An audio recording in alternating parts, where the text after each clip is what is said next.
सभी का बेकार सुक्कू सरकार। मैं बोलूंगा सुक्कू सरकार, आपने बोला झूठ की सरकार। सुक्कू सरकार, झूठ की सरकार, सुक्कू सरकार, झूठ की सरकार। सुक्कू भाई, सुक्कू भाई, यारों में है लूट मचाई। अपोजिशन का ये अधिकार है कि वो प्रोटेस्ट करे, पर सच्चाई में सच्चा प्रोटेस्ट करे। और निश्चित तौर पर जब वो वॉकआउट करते हैं या प्रोटेस्ट करते हैं तो अपना ध्यान, जनता का ध्यान अपनी ओर आकर्षित करने के लिए इस प्रकार के प्रोटेस्ट किए जाते हैं। हमारी सरकार आम जनता के हित के लिए कार्य कर रही है, कर्मचारी वर्ग के लिए कार्य कर रही है, महिलाओं के सम्मान के लिए कार्य कर रही है, बुजुर्गों के सम्मान के लिए कार्य कर रही है। और जो बजट प्रस्तुत किया है उससे विचलित होकर वो दोबारा अपना ध्यान आकर्षित करना चाहते हैं। धन्यवाद।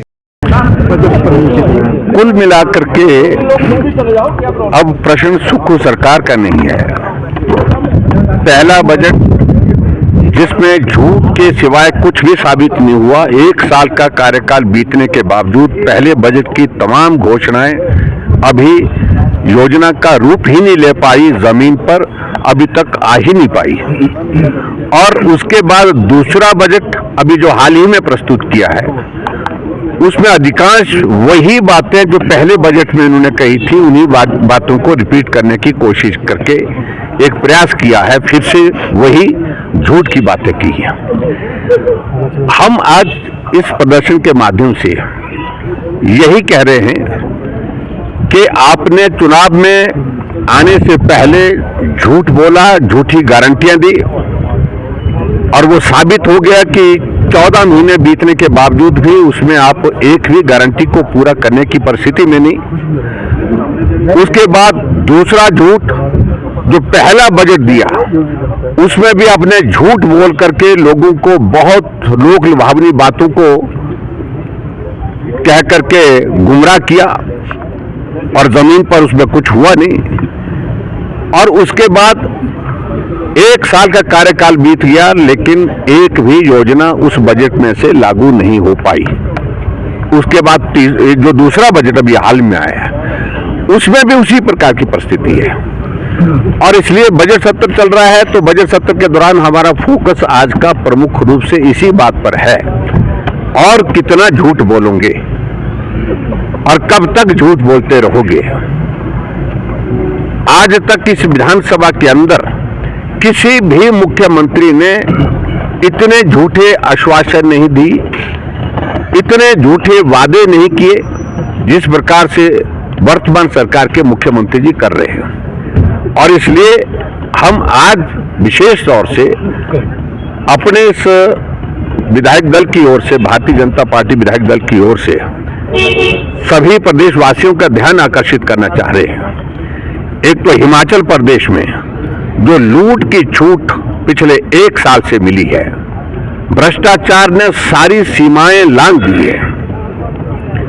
और विशेष तौर से जो करीबी लोग हैं, चाहे वो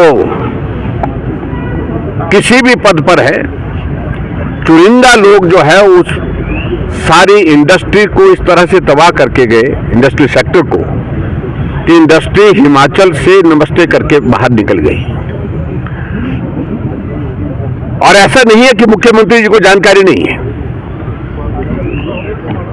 सारी जानकारी होने के बावजूद ऐसी कौन सी व्यवस्था है, ऐसी कौन सी ऐसी परिस्थिति है जिस पर मुख्यमंत्री जी कार्रवाई करने की परिस्थिति नहीं, उनकी हालत नहीं बन पा रही है।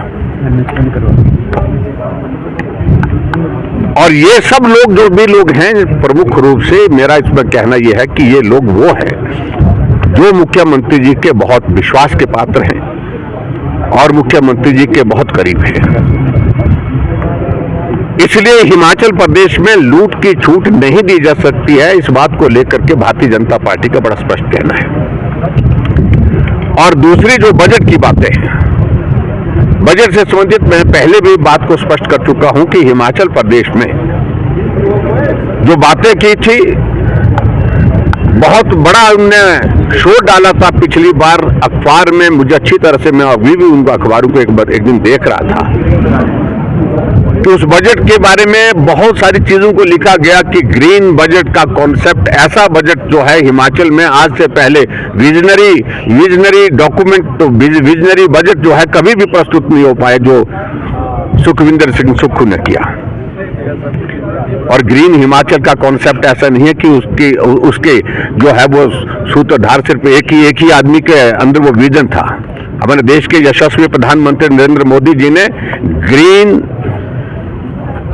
एनर्जी के सिलसिले में एक नहीं 20 इनिशिएटिव लिए हैं और उन्हीं इनिशिएटिव को हिमाचल प्रदेश के बजट में शामिल करके सुक्खू जी उसकी वाहवाही लेने की कोशिश कर रहे थे। लेकिन आज प्रश्न होता है कितनी ई बसेज खरीदी गई, कितने ई ट्रक खरीदे गए जो कहा था कि 50% की सब्सिडी के साथ हम खरीदवाएंगे, कितने लोगों को रोजगार दिया गया जो कहा था कि 30,000 नौजवानों को बजट में कहा था।